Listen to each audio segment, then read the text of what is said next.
Bonjour tout le monde. Hi everyone. Mon nom est Catherine Lévesque. Je suis journaliste pour le National Post et je serai votre modératrice aujourd'hui.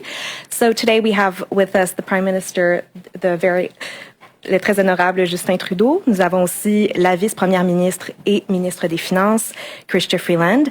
We have the President of the Queen's Privy Council for Canada and Minister of Emergency Preparedness, Bill Blair, the Minister of Public Safety, Marco Mendicino, and the Minister of Justice and Attorney General of Canada, David Lametti. So Prime Minister Trudeau will make a few remarks and then we will turn to questions. A reminder, it is 20 minutes of questions, 10 in the room and 10 on Zoom. À vous, Monsieur le Premier ministre. Merci beaucoup. Bonjour tout le monde. Hello everyone. Je suis accompagné aujourd'hui de la vice-première ministre Freeland et des ministres Lametti, Mendicino et Blair. These past weeks have been incredibly difficult for the people of our capital city, and they've been stressful and disturbing for all Canadians. The situation is not anything anyone wanted, and quite frankly, not anything we'd want to see again. Lundi dernier, après avoir consulté les provinces et les territoires, le gouvernement fédéral a invoqué la loi sur les mesures d'urgence. Mardi, le poste frontalier de Coutts, en Alberta, a été rouvert. Et mercredi, le barrage à Emerson, au Manitoba, a été levé. Aujourd'hui, les familles et les travailleurs d'Ottawa sont en voie de retrouver leur quartier et leur liberté. I want to take a moment to thank the law enforcement agencies from across the country who joined the operations. And I want to continue to thank them as they ensure that, among other things, Canada's border crossings remain open, including in Windsor, and that all communities are safe. We didn't want to use the Emergencies Act. It's never something to turn to without serious consideration. But after weeks of dangerous and unlawful activities, after weeks of people being harassed in their neighborhoods and small businesses forced to close, after billions of dollars were stalled in trade, putting people's jobs and livelihoods at risk, after the National War Memorial was desecrated, after evidence of increased ideologically motivated violent extremism activity across the country, after a flood of misinformation and disinformation washed over Canada, including from foreign sources, after these illegal blockades and occupations received disturbing amounts of foreign funding to destabilize Canada's democracy, it became clear that local and provincial authorities needed more tools to restore order and keep people safe. For the past few days, parliamentarians have been debating the Emergencies Act and will be voting on it tonight. I ask all members of Parliament to take action against illegal blockades and to stand up for public safety and for the freedom of Canadians. Invoking the Emergencies Act has been necessary. Law enforcement agencies relied on it to set up secured areas in downtown Ottawa and at border crossings. It prevented foreign money from continuing to fund illegal blockades, and it's making sure our borders remain open. It has been the responsible thing to do. We now have a choice to make as a society. We can choose to keep reliving these scenes that tear at the values that bind us as Canadians, or we can choose to remember who we are and the best vision of what Canada can be. What we've seen in these past weeks is not the story of this pandemic. The story of this pandemic is one of unity and solidarity. La pandémie, c'est l'histoire des travailleurs de la santé qui se présentent chaque jour au travail, peu importe leur fatigue et les difficultés qui les attendent. C'est l'histoire des camionneurs et des travailleurs de première ligne qui font tourner notre économie. C'est l'histoire des enfants et des aînés qui sont restés forts et résilients. On a vu les gens partout au pays travailler ensemble et s'adapter collectivement pour sauver des vies. On a les taux de vaccination parmi les plus élevés au monde. On a tous fait des sacrifices, et oui, ça a été difficile. 36 000 Canadiens ont été emportés par la COVID-19. C'était des grands-parents, des parents, des enfants, des amis et des voisins. Mais à travers tout ça, on était là, les uns pour les autres. Through this pain and heartbreak, Canadians answered the call, because Canadians are good people. We're among the world leaders in vaccination and health outcomes, as well as in economic recovery and job creation. It took courage. It took resilience. But we did it together. And despite the many challenges that we faced, our democratic institutions remain strong. We don't always agree, and that's okay. In fact, it's not only healthy to have debates in a democracy, it's necessary. Our government will always defend freedom of expression and freedom of peaceful assembly. These values are at the core of our Charter of Rights and Freedoms. They're at the core of who we are as Canadians. In a democracy, you can protest, you can share your opinion at the top of your lungs. You can disagree with elected officials. You can certainly disagree with me. But you can't harass your fellow citizens who disagree with you. You can't hold a city hostage. You can't block a critical trade corridor and deprive people of their jobs. You can't attack journalists for reporting, which is essential to our democracy. What you can do is vote. What you can do is run for office. That's how change happens in a democracy. On est tous fatigués de la pandémie, mais ça ne donne pas le droit de participer à des occupations et à des barrages illégaux ou de mettre les autres en danger. Et c'est inacceptable d'attaquer un journaliste parce qu'il fait son travail ou de faire de l'intimidation et de brimer la liberté de presse. Il n'y a pas de doute que les dernières semaines ont été éprouvantes, que les dernières années ont été douloureuses et qu'il reste encore des défis à relever devant nous.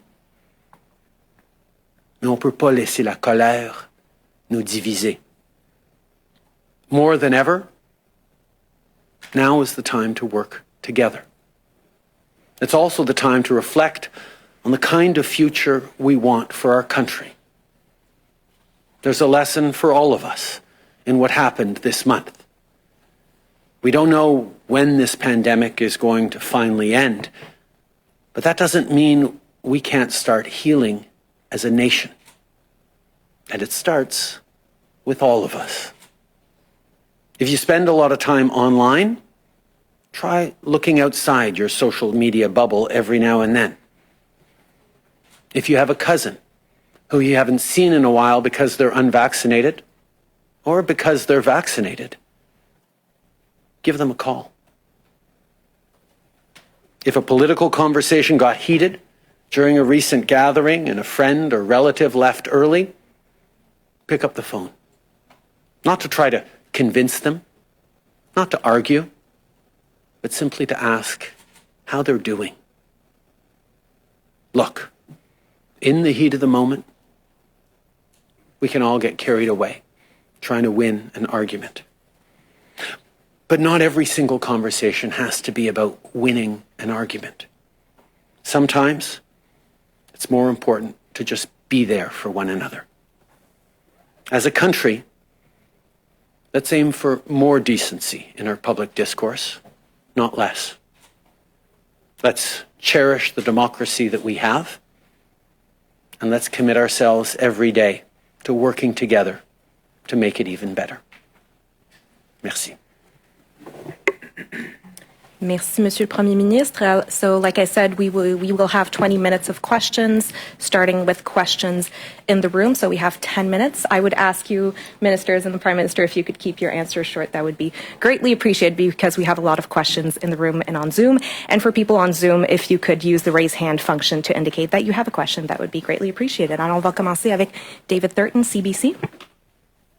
Hi, Prime Minister. Do we still need the Emergencies Act? The blockades have been cleared. Parliament Hill has been cleared. Do we still need it? As I said, the Emergencies Act is not something to undertake lightly, and it's something that needs to be momentary, temporary, and proportional.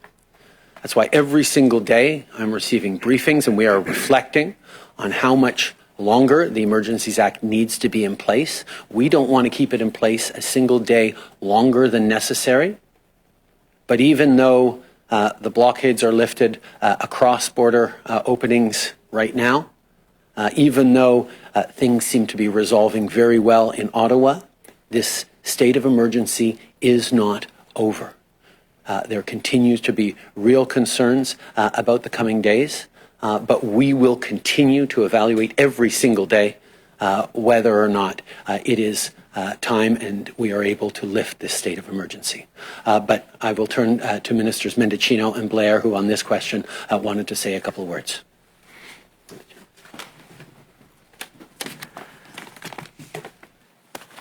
Thank you very much, Prime Minister, and thank you for the question. Look, I think there's no doubt that we have seen significant progress here in Ottawa, and after 3 weeks of torment for local residents, for small businesses, for you folks who've been reporting, and the images have been shocking and at times and deeply concerning. This morning and yesterday, we saw calm, peace, and quiet.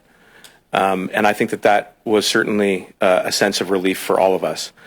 But we know that there are still a number of individuals who are affiliated with the illegal blockades who are in the area. Just this morning, we saw that there are some reports for a potential activity in the area. So we have to remain vigilant. And not only in Ottawa, but at our ports of entry. A couple of days ago, there was an effort to try and block Surrey, an important trade corridor at the Pacific Highway. We continue to watch very closely activities in Windsor, and we're following the advice of our law enforcement. And I would just point out that we've had a number of individuals reach out, including the Canadian Association of Chiefs of Police, the Ontario Association of Chiefs of Police, the Canadian Association of Police members, who are the rank and file, who have said to us with a very clear and singular voice that the Emergencies Act is a tool that is continuing to not only address the illegal occupation here in Ottawa, but also being used very effectively to prevent future blockades. Now, I want to echo exactly what the Prime Minister said, which is, I think, a sentiment that we all share across government, and that is we do not want to use the Emergencies Act for a single moment longer than is necessary. And I believe that when you survey the conduct of law enforcement over the last number of days, what you have seen is restraint.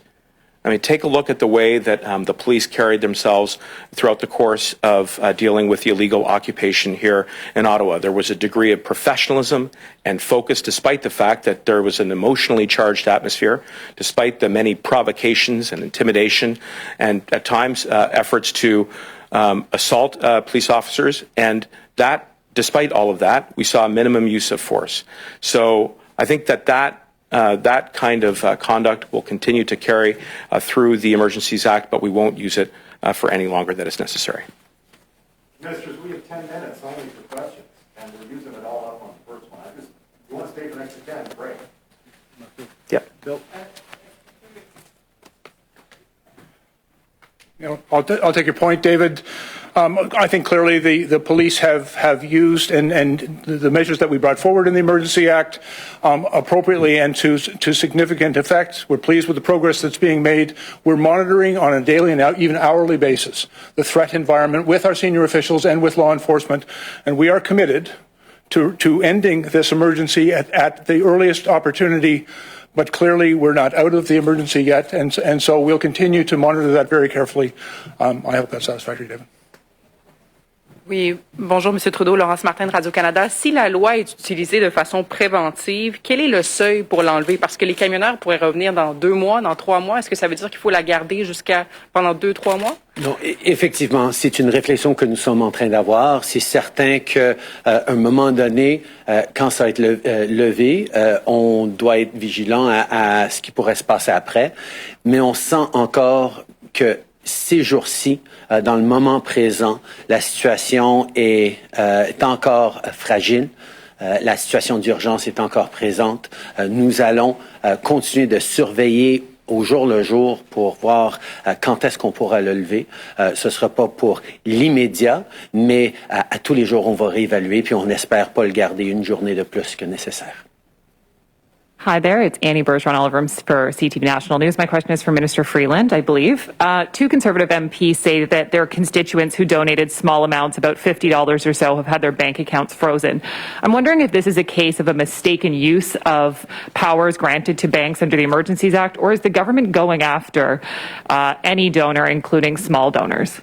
I'll turn to Minister Freeland in a second, but the measures that we put in place are designed and focused on ensuring that people in the current illegal occupations leave. That has been the intent and the focus right now. If there are specific cases that Conservative ministers can bring forward to highlight where that is not the case, we would happily look at them and hope to resolve them. But I'll turn over to Minister Freeland.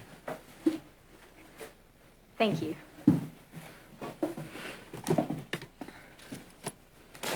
Thanks for the question. So first of all, just as the Prime Minister said, particularly right now, at a time which is very fraught, it's important for all of us to be very, very careful to get our facts exactly right in each circumstance.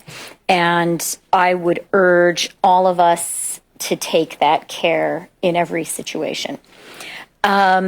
In terms of the financial measures, the RCMP has given to the financial institutions names of leaders and organizers of the protests and of people whose trucks were part of occupations and blockades.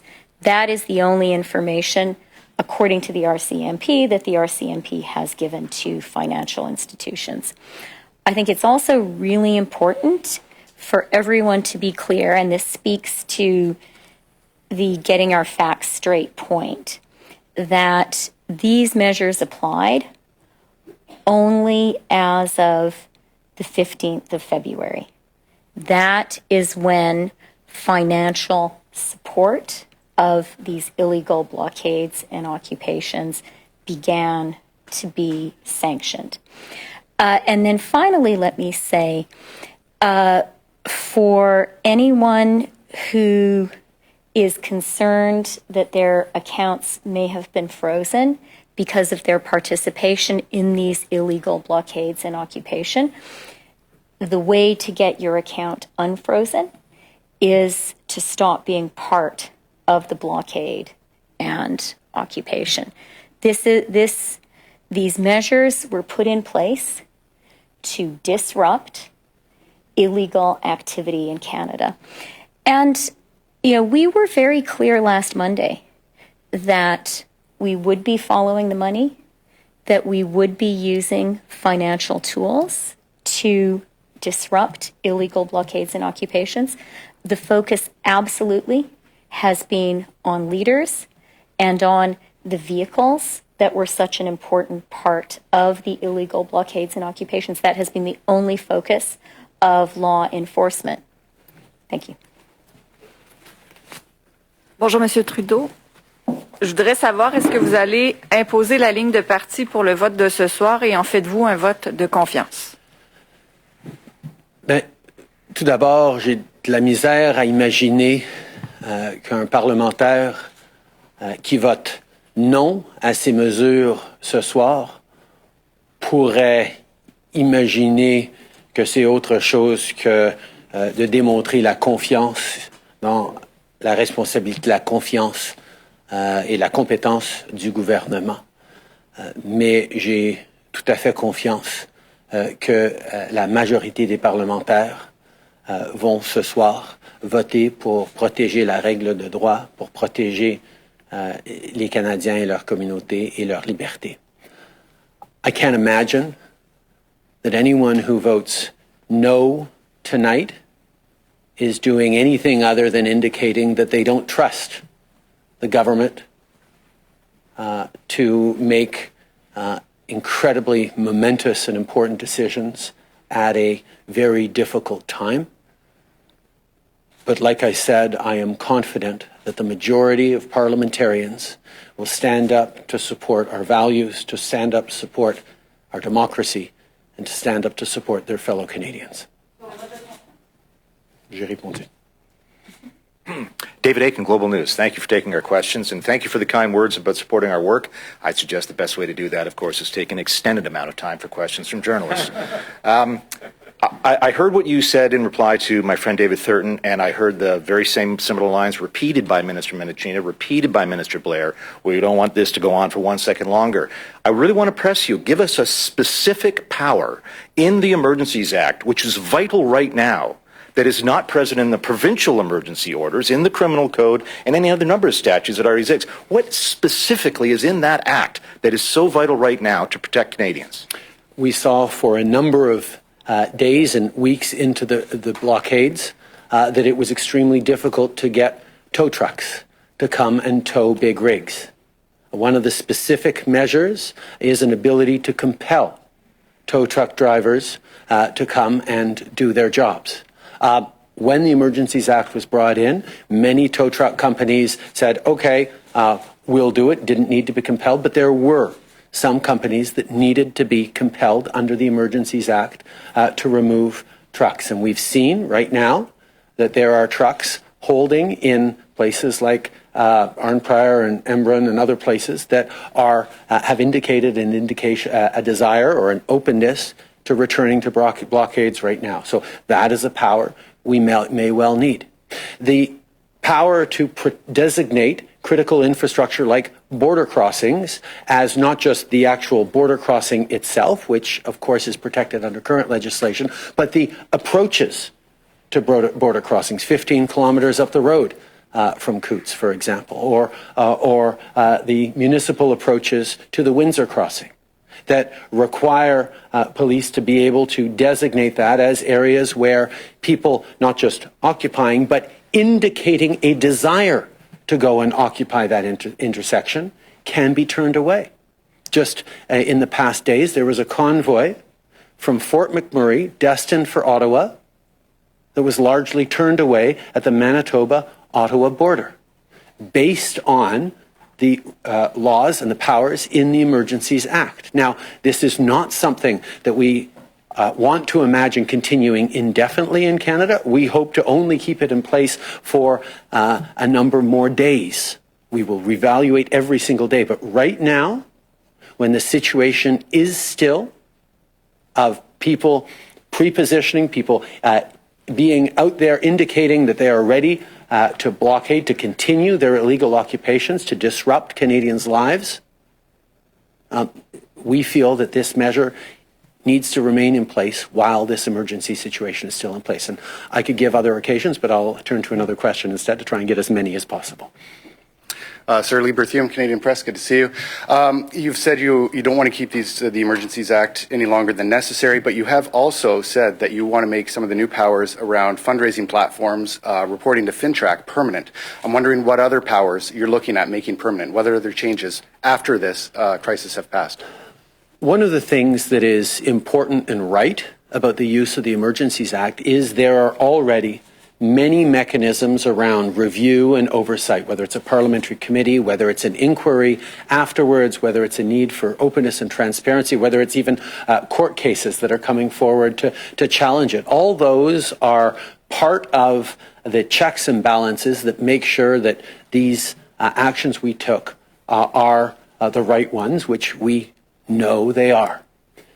At the same time, there needs to be a reflection about misinformation and disinformation and how Canadians' lives can be disrupted by it. There needs to be a reflection on foreign funding of illegal actions in our country designed to disrupt or destabilize our democracy. There have to be reflections on our ability to keep our borders open and free-flowing and protect critical infrastructure like the seat of our democracy. These are things that will be debated and reflect on in time. We will work with parliamentarians to move forward in a way that is responsible and properly measured to react and proact in terms of what we see potentially coming in the coming years. Okay, thank you for that. We are going to go on questions on Zoom. On va commencer avec Hélène Buzetti, les coop de l'information. Oui, bonjour. Ma question est pour la ministre Freeland. Oui, bonjour, Madame Freeland. Tout à l'heure, vous avez dit que la façon de faire dégeler vos comptes qui ont été gelés, c'est de ne plus prendre part aux barricades. Or, il n'y a plus de barricades. Alors, est-ce qu'on doit comprendre que les fonds seront dégelés sous peu? Et le serait-il si, mettons, ce soir, le vote devait être négatif, est-ce que automatiquement ça dégèle ces comptes? Et si je me permets de rentrer une petite question, le maire Watson dit qu'on devrait vendre les camions qui ont été saisis. Est-ce que la loi le permet? OK, merci pour la question. Je veux commencer en disant que c'est très important d'avoir des données qui sont exactes. Les noms précis des congelés ne sont pas partagés avec les politiciens. Et c'est absolument correct. Deuxièmement, comme j'ai juste dit, les policiers ont partagé avec les institutions financières les noms des leaders, des blocages et occupations et les noms des camionneurs. C'est le focus, c'est le cible de ce que les agences policières ont fait. Concernant ce qu'on doit faire pour dégeler des comptes bancaires. Premièrement, on doit se souvenir que les comptes bancaires peuvent être gelés pour beaucoup de raisons. Et beaucoup de raisons qui n'ont aucun lien avec les barrages et l'occupation. Et c'est important d'être certain que le compte n'est pas gelé pour une autre raison complètement. Si on est certain que le compte est gelé à cause des actions illégales qui sont liées avec l'occupation et le barrage, on doit parler avec les policiers qui vont parler avec les organisations financières pour dégeler les comptes. Et finalement, concernant les comptes qui sont gelés,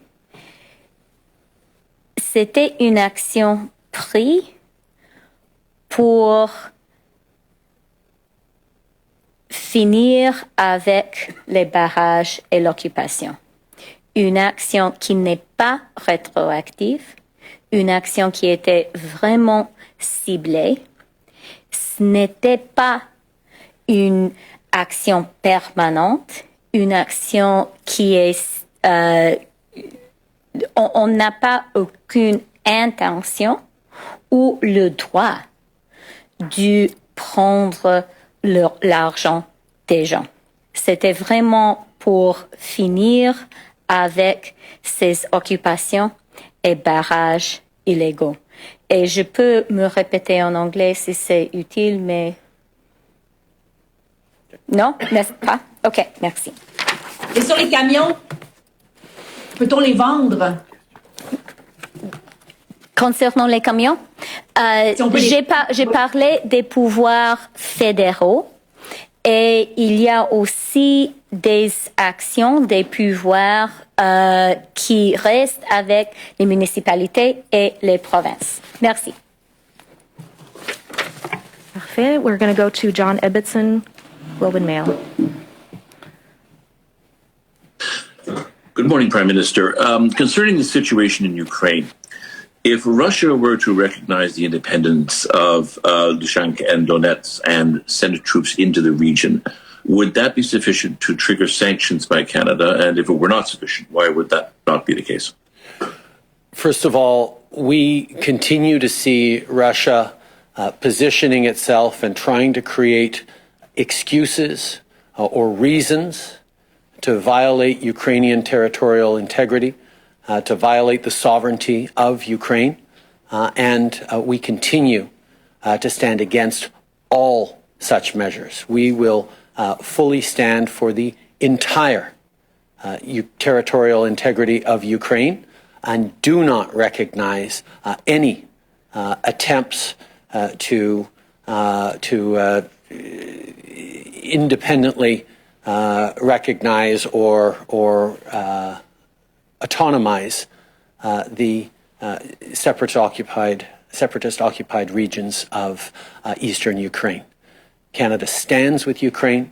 Canada stands with its allies against this aggressive Russian positioning and will respond strongly and firmly with our allies in the case of any territorial violation of Ukraine.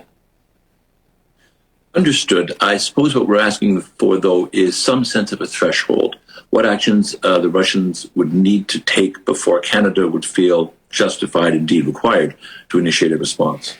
As our allies, as Americans, as Canada, as European allies have been clear, any violation of Ukraine's current territorial integrity will be seen as a violation by Russia of some founding principles of the UN and of the rule of law as we practice it around the world right now. Raymond Filion, TVA. Merci. Bonjour, Monsieur le Premier ministre. Vous avez dit en ouverture qu'il y a une leçon pour tous dans ce qui est arrivé ce mois-ci. Je me demandais quelle est la leçon pour vous? Tout d'abord, que les Canadiens sont fatigués, sont tannés de la COVID, sont tannés des restrictions. Ils veulent en finir avec. Et pour la grande majorité des Canadiens, ils savent très bien que la façon de passer à travers, c'est de continuer de faire attention et de savoir que ça s'améliore quand on fait confiance à la science. Mais il y a aussi des gens qui, pour toutes sortes de différentes raisons, ont été mal informés, se sont retrouvés dans des situations difficiles, personnelles, qui sont très fâchés contre les institutions, contre la science, contre leur gouvernement. Et nous devons, en tant que société, de d'abord reconnaître que la façon qu'on a passé à travers cette pandémie, mieux que la plupart des autres pays semblables, c'est parce que les gens ont tellement été là les uns pour les autres. Et comment on va en finir avec cette pandémie et même finir avec cette crise d'occupation et de barricade, c'est d'assurer qu'on continue d'être là les uns pour les autres. Et c'est ce sur quoi je vais toujours mettre l'emphase, mais d'être là les uns pour les autres ces jours-ci, c'est d'être là pour les citoyens d'Ottawa qui veulent revenir à leur vie quotidienne. C'est d'être là pour les travailleurs de Windsor qui ont vu des usines fermées à cause des barricades. C'est d'être là pour les gens à travers le pays qui ne veulent pas de voir des violences ou des occupations illégales. On va continuer d'être là les uns pour les autres et essayer de rassembler, de guérir les Canadiens le mieux qu'on peut. Mais est-ce que vous avez, vous, des regrets sur la façon dont vous avez géré la situation dans les 3 dernières semaines? Il y en a plusieurs qui vous ont adressé des reproches de ne pas avoir dialogué, etc. Avez-vous des regrets? Il y a toujours des choses à laquelle il faut réfléchir après toute crise, après toute action. Mais je pense qu'on a été très, très clair à chaque étape que la façon d'influencer les politiques publiques, les façons de changer les choses dans une démocratie, c'est pas par des actes illégaux, c'est pas par des occupations qui font mal à vos concitoyens, c'est avec de l'action politique, d'aller voter, comme les Canadiens ont fait il y a 6 mois, mais aussi si vous voulez vraiment changer les choses, portez-vous candidat dans les prochaines élections.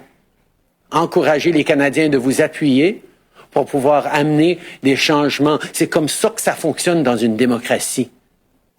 Nous ne pouvons pas tout simplement dire « Ah, il y a des mesures impopulaires, on va barricader le Parlement et on va les forcer de changer d'idée ». C'est pas comme ça que fonctionne notre démocratie. Si ces gens-là ont vraiment le désir de changer la direction du pays, bien, il y a des moyens de faire ça, de se présenter dans les élections, de se faire élire et d'avoir l'appui et l'approbation de la majorité des Canadiens et pas de ceux qui vous entourent dans votre cercle restreint. And we have time for one last question. We're going to go to Jacques Gallant, Toronto Star. Hi, good morning. Prime Minister, you mentioned earlier about oversight and you talked about the parliamentary committee. I'm wondering, when will that committee be struck and what exactly will it be able to do? What exactly will its powers be? Part of the rules around the formation of the Emergencies Act is the striking of a joint parliamentary committee between the House and the Senate to report back on the use of the Emergencies Act after the Emergencies Act had been in place, to talk about how it was used and to report back in a fulsome way. The discussions are ongoing with the various parties on exactly that issue. David, do you want to speak to that? Sure. Thank you, Prime Minister. Thank you, Jacques. It's a wide-ranging set of powers that the committee has to go back and look at. First of all, the declaration, the justifications contained in that declaration, any orders, as well as the implementation of those orders. So, and as well as forward-looking advice for what we might want to do down the road. So that committee has a wide-ranging set of responsibilities, I would say, first, as well as powers. Thank you. Thanks a lot. And Prime Minister, I wanted to ask you again this question that you got earlier, but I don't think I heard a response. Is tonight's vote a matter of confidence?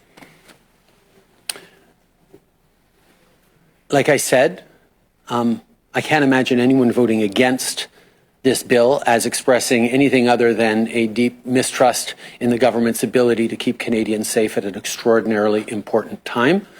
But like I also said, I am confident this bill is going to pass. And that is the end of our press conference. Ceci met fin à la conférence de presse. Merci beaucoup au Premier ministre, aux ministres qui ont pu rester quelques minutes de plus finalement. Bonne journée. Thank you.